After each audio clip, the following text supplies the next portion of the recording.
in this notebook, we kind of explore in a very simple way the procedural, the compositional procedure that Boulez has used for the composition of this piano piece structure that I discussed in the lecture.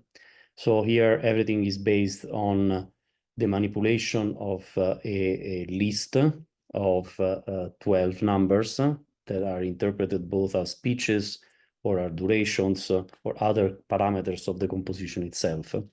So this here is the original sequence, the pitch sequence that Boulez has used for this piece, and this is actually the tone draw, as it's called in musical notation. So this row is actually used to construct a matrix where each row of the matrix is a transposition of the original list. But in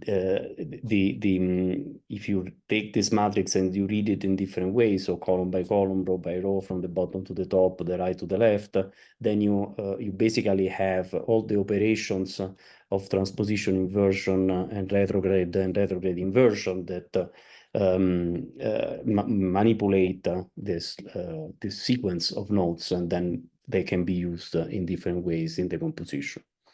Same thing happens for durations. So durations are mapped to the same 12 integers, and the choice of the combination of choices of the row of pitches or the column of pitches and the row or column of durations gives rise to the